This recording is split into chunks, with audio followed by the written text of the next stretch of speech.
And good afternoon, everyone, to you here and to everybody who's watching on YouTube. We begin part 2 of the Bible story now, entitled Kings and Prophets. And with session 15, we come to the stories of Jeroboam, Omri, Ahab, Jezebel, and Elijah.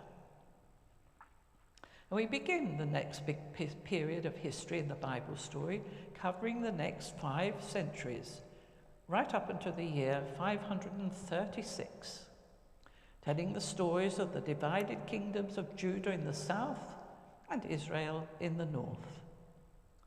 We are now into the time of recorded history, so some events described in the Old Testament can be verified from outside sources.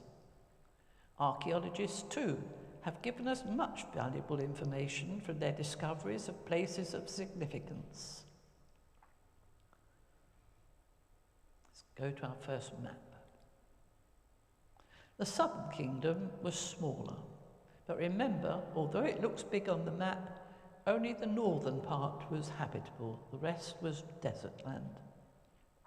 It was smaller and off the beaten track from armies marching along the coastal road beside the Mediterranean Sea. But it is the larger northern kingdom will absorb our attention now, because it did stand in the way of competing armies. Always Egypt, and then Syria, and then again, already lurking in the background, the emerging might of Assyria. But at first, the Phoenicians of Tyre and Sidon, remember, to the north along the coast of the Mediterranean, they remained on friendly terms, having built the Jerusalem temple in the south, and they refrained from taking advantage of the first 100 years of turmoil as the northern kingdom gradually established itself. Jeroboam, son of Nebat, reigned for 22 years. And he tried to re-establish the kingdom as it had been during the reign of King Saul. He lived a simple life himself at Tirzah, just to the north of the central city of Shechem.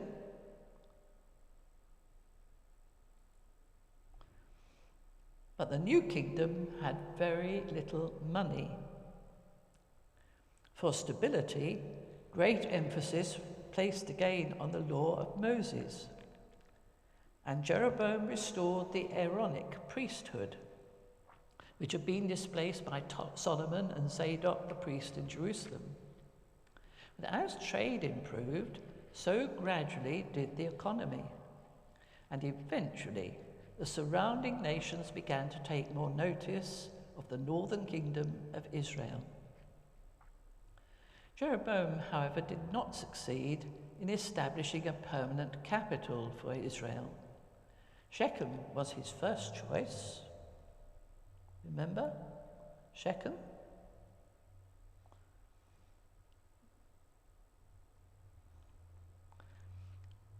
Remember that huge Baal temple that's been excavated? It just wasn't in keeping with Jeroboam's zeal for Yahweh. So then he tried Penuel.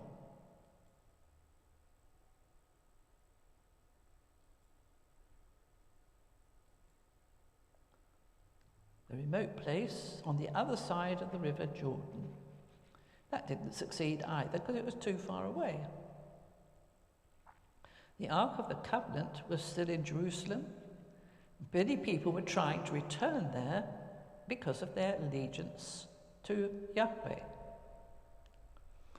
And Jeroboam feared that his rebellion would fail if the north and the south were to reunite.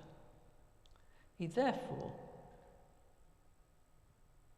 fortified the border town of Bethel, that is, between the north and the south. The border town, a very old one, but there he set up a Yahweh shrine. Sadly, however, he couldn't replace the ark. Instead, both at Dan in the far north and Bethel, he set up empty pedestals in the shrines to support the invisible Yahweh. He made the mistake, remember, of making the pedestals in the form of golden calves, symbols, of course, of the Baals. The symbolism was right, that the invisible Yahweh was superior to the Baal gods and riding above them. As time went by, worshippers became so used to seeing the golden calves that they began to think they were Yahweh. And the later editors of the Old Testament never forgave Jeroboam for that. All subsequent kings of Israel were condemned by them for doing evil in the sight of Yahweh, walking in the way of Jeroboam, son of Nebat, and the sin that he caused Israel to commit. The law and traditions of Moses did prevail, however, and became the established standards by which the people endeavoured to live their lives. But before we continue with the story, we must pay tribute to the northern kingdom's gift to Israel's religion.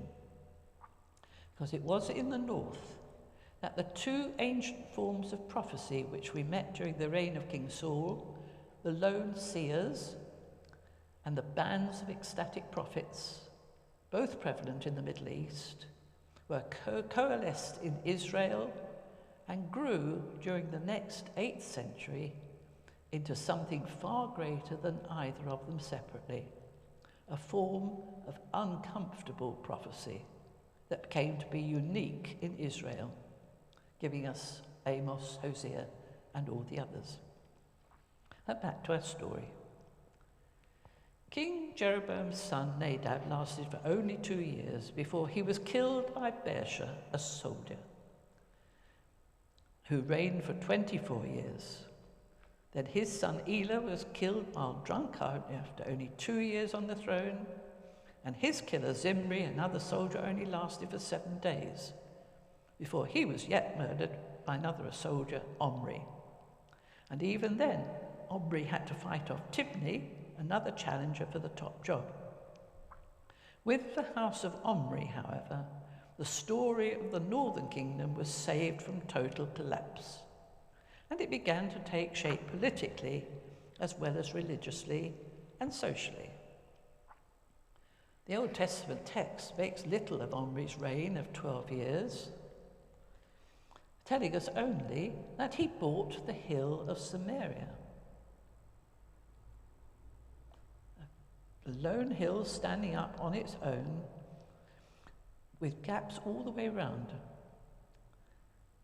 He bought it from Shema for 2 talents of silver and built a fortified city on the top and made it his capital. Now, this was a strategic success. The views from the top are unimpeded in all directions, and it's geographically placed in the central part of the kingdom, just to the northwest of Shechem. It was also successfully new and had not previously belonged to any particular tribe, like David's success with Jerusalem. We do, however, find that more information comes from other sources. From the 9th century, the Moabite stone, pictured here, looks like that. It's now in the Louvre Museum in Paris, and that part up at the top I can identify like that, and in the blue box the writing actually reads Israel, and it's the first written document we have confirming that name for that kingdom. But on that stone, the Moabite stone, we learn that Omri must have had great military successes on the other side of the Jordan River, because this stone commemorates King Mesha's rejoicing in his success in regaining all his lands from Omri after many years. So Omri was a good soldier, had many successes. Omri succeeded in ending the ongoing skirmishes with Judah, which had drained their mutual resources for over 50 years, and established a royal marriage and peace between the two of them by marrying his daughter to the king of Jerusalem. Omri also succeeded in keeping the Syrian armies at bay, possibly thanks to his alliance with the powerful Phoenician king Jezebel I of Tyre and Sidon. And all this resulted in a stability of the 9th century and an economic boom for the people of Israel. Economic boom, yes, but with the inevitable and sad divide beginning between the haves and the have-nots. The city of Samaria certainly was Omri's greatest legacy to Israel, and its buildings were sumptuous, though no trace has been found or comment made about any temple to Yahweh there. Maybe because that would probably have followed the building of the palace, which his son Ahab completed after succeeding his father as king. And that too has been excavated. And we have that's the excavation, and that's probably a reconstruction of what it must have looked like. The remains were unearthed during the 1930s in an extensive and remarkable archaeological dig. They found the remains of the royal palace, the huge royal palace there, which Omri had begun to build with help in the Phoenician style, and it was completed by Ahab, his son.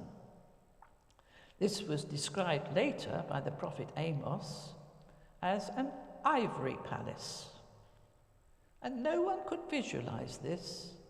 The scholars dismissed it as exaggeration until that dig.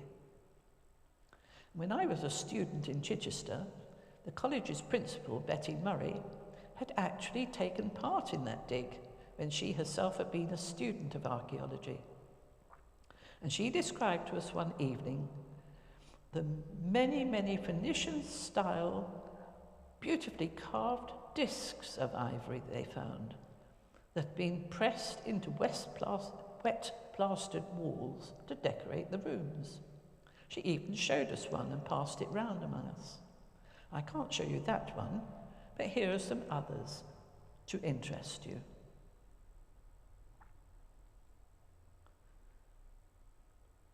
All discs of ivory carved in different shapes, some elaborate, some simple. There's a few more. Look at the elaborate one on the right.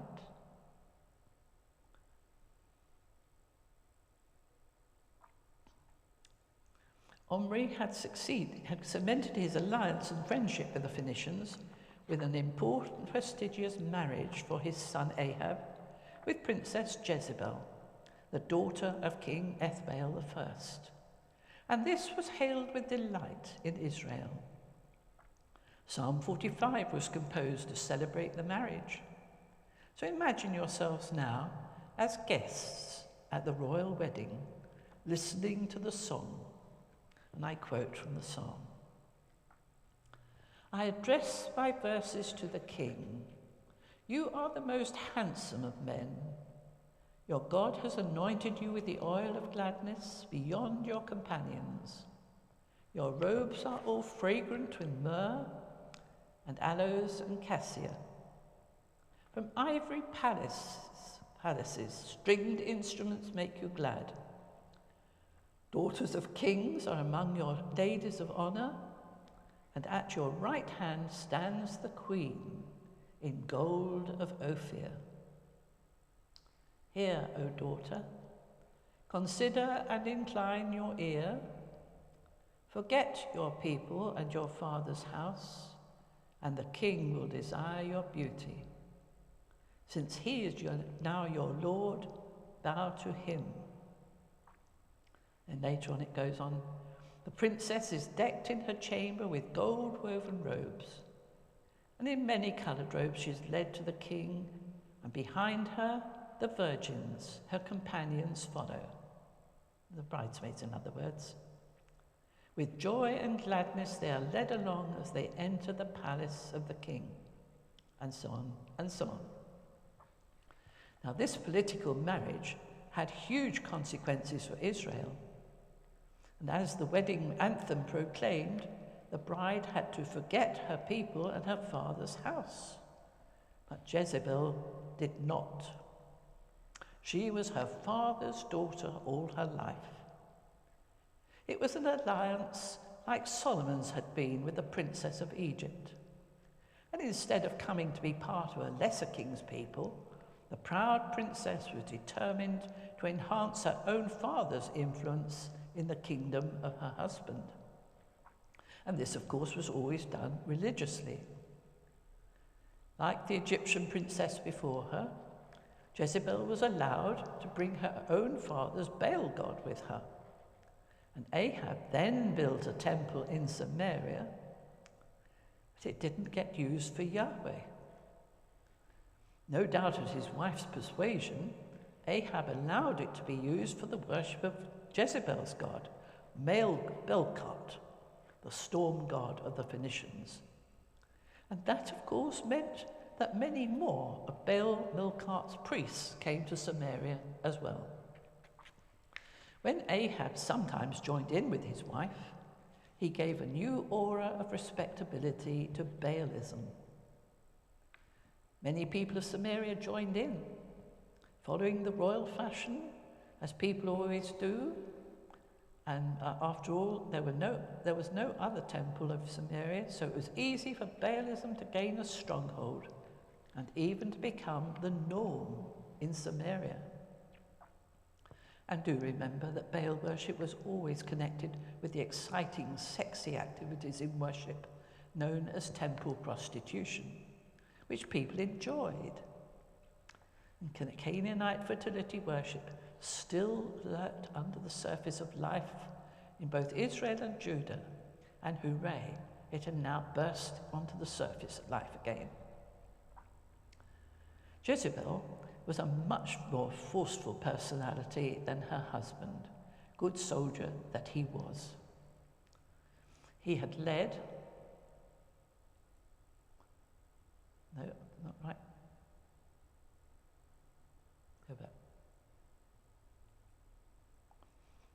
He had led a force of 2,000 charioteers at the Battle of Karka, a very famous battle, but not mentioned in the Old Testament. We only know of it from the annals of the king Shalmaneser of Assyria. As Jezebel's desire was his command, was Ahab's command. And having brought her father's god Baal-Melkart to Samaria, she also supported the spread and popularity of Baal worship in many other places, bringing in more and more of the ecstatic prophets to Israel as time went by. A time of crisis was about to arise for the soul of Egypt.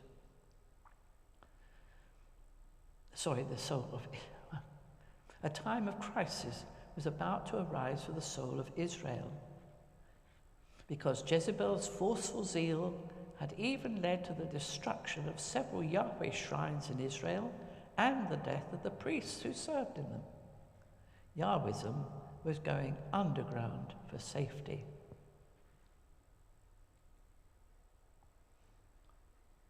That was the remains of the temple of Queen Jezebel. The stele of Shalmaneser comes next. About the Battle of Karka. We'll leave that. A time of crisis was about to arise for the soul of Israel, because Jezebel's forceful zeal had led to the destruction of several Yahweh shrines in Israel and the death of the priests who served in them. Yahwism went underground for safety. Now, in 1 Kings chapters 17 to 19, we meet an independent tradition of superb storytelling, possibly preserved in the prophetic guilds, which has now been incorporated into the Old Testament without any Deuteronomic editing. It begins abruptly. with a man of Yahweh suddenly appearing almost from nowhere. We do not know his name, as he's known only by his battle cry, "My God is Yahweh," or El Yah. And we put the two together and we get Elijah. Elijah came from the further side of the river Jordan, a wild-looking, hairy man from the desert, wearing a leather belt like an old seer-type prophet. What a surprise for the cultured people of Samaria. And with no introduction, he said to Ahab, how he got to Ahab we may ask, but don't let's spoil the story. Elijah spoke for Yahweh and announced to Ahab that there would be no rain in Israel for a long time. And then he disappeared as mysteriously as he had come back across the river Jordan. The severe drought arrived, bringing hardship for everyone in the area. It even dried up the water in the Wadi Cherith, where Elijah had been staying, fed by the ravens. So he went on to Sidon and stayed with a widow at Zarephath. She shared her little supply of meal and oil with him, and miraculously, while he was there, the supply did not ever dry up. They never went hungry. But when the widow's son fell ill and died, she was distraught and railed at Elijah. He carried the lad up to his own room and prayed to Yahweh, who restored the lad to life again. When Elijah gave him back to his mother, we have her accolade. "Now I know that you are a man of God, and the word of Yahweh in your mouth is truth."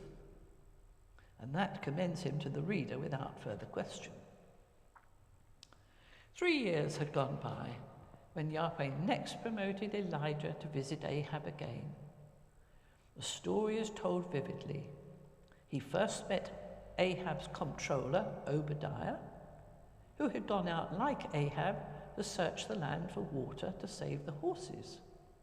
Obadiah, note his name, it ends in the letters I-A-H, or Yah. Obadiah, so we're told, had secretly saved the lives of over 50 priests of Yahweh in a cave when Jezebel was seeking to get them all killed. And his reaction on meeting Elijah was one of terror. And when told to take a message from Elijah to Ahab to meet him, Obadiah was truly frightened, just in case Elijah suddenly disappeared again as he'd done before. And then in frustration, Ahab might order his death, in spite of what he'd done to save Yahweh's priests. But Elijah assured him that he would stay where he was and would meet Ahab. Ahab's greeting reflects the seriousness of the situation. "Is it you, you troubler of Israel?" And do remember, the spoken word was still taken very seriously. So when the drought came, it had been Elijah's fault. And then Elijah threw down a challenge. It would address the whole question that mattered. Which God was the powerful God in Israel? Yahweh or Baal-Milchat, the Phoenician god of the storm with all its thunder and lightning? Elijah challenged the priests and prophets at Baal-Milchat to a religious duel between the two gods. It was to take place high up on the top of Mount Carmel, which juts out from the Mediterranean coast on the border between Israel and Phoenicia. Let's look at the map. There it is, Judah in the south, Israel further north, Phoenicia further north of that. Can you see the tiny hump that sticks out into the Mediterranean Sea? That is Mount Carmel. I can show you more graphically with this side. It stands high out into the Mediterranean Sea, and it was on top of that mountain, Carmel, that this next story takes place.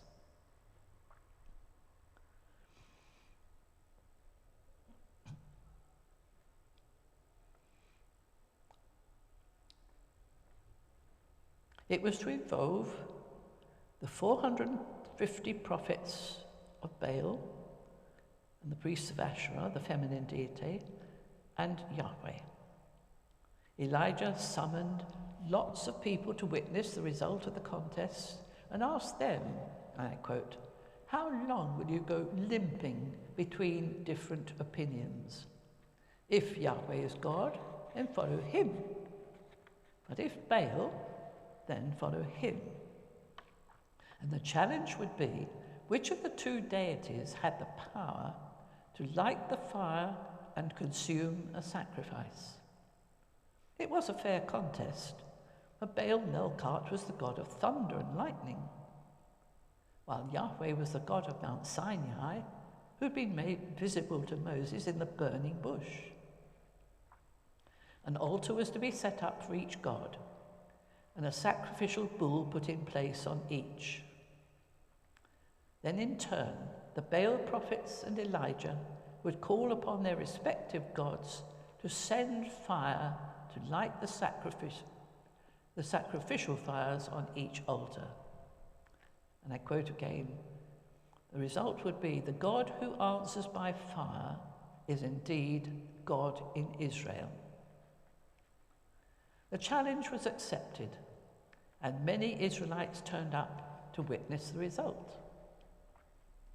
The priests and the prophets of Baal started in the early morning with their chanting and their dancing. They called from morning until noon. Of course, middle of the day, they're chanting, "Oh, Baal, answer us. Oh, Baal, answer us. Oh, Baal, answer us," working themselves up into an ecstatic frenzy as the heat of the sun reached its noonday heat. While Elijah stood by, mockingly saying, "Cry aloud. Go on, cry aloud. Surely he is a god." "Maybe," said Elijah, "maybe he's asleep. Or maybe he's turned aside," which really means gone to the loo. What a god. Or even has gone away from home on holiday for a while. And the Baal priests in their frenzy continued to cut themselves with swords and lances until their blood gushed out, but all to no avail. And then it was Elijah's turn. He prepared his altar, and to add to insult to injury, he commanded that the sacrifice on the altar of Yahweh should be doused with water, not once, not twice, but 3 times. At the top of a mountain at the end of 3 years' drought. Oh, but don't let's spoil the story. As the day drew on, Elijah prayed alone in seer-like style. "O Yahweh, God of Abraham, Isaac, and Israel, let it be known this day that you are God in Israel, and that I am your servant." And I quote, "The fire of Yahweh fell and consumed the burnt offering, the wood, the stones, the dust, and even licked up the water that was in the trench. When all the people saw it, they fell on their faces and said, 'Yahweh indeed is God. Indeed, Yahweh is God in Israel.'" Elijah then commanded them to seize and kill all the Baal prophets, letting none of them escape. And he then told King Ahab, who apparently had been there himself, to go and eat as usual because the rain was on the way. Ahab hesitated, while Elijah waited at the top of Mount Carmel, looking out to sea, watching for the rain cloud coming across the sea, growing bigger and bigger as it grew nearer. He warned Ahab to move before the rain turned all the dust to mud that would clog down his chariot wheels. And then, after all the excitement of the day, Elijah himself in a frenzy ran all the way back to Jezreel in front of Ahab's chariot. My goodness, exhaustion was bound to follow.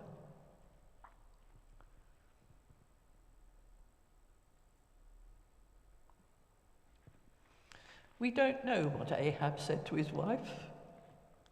But Jezebel's reaction to his news was one of fury. She sent Elijah a message. "So may the gods do to me, and more also, if I do not make your life like the life of one of them by this time tomorrow." And Elijah was scared of her power and ran for his life. He quickly crossed the border into the southern kingdom of Judah. Let's find the map again. He crossed from the north to the south and went further down south into the desert lands to Beersheba, where he left his servant, and while he travelled on for another day alone, until he sat down exhausted under a solitary broom tree and prayed that he might die. "It's enough now, O Yahweh. Take away my life, for I am no better than my ancestors." And then he lay down under the broom tree and fell asleep. And that is where we shall leave him until next time.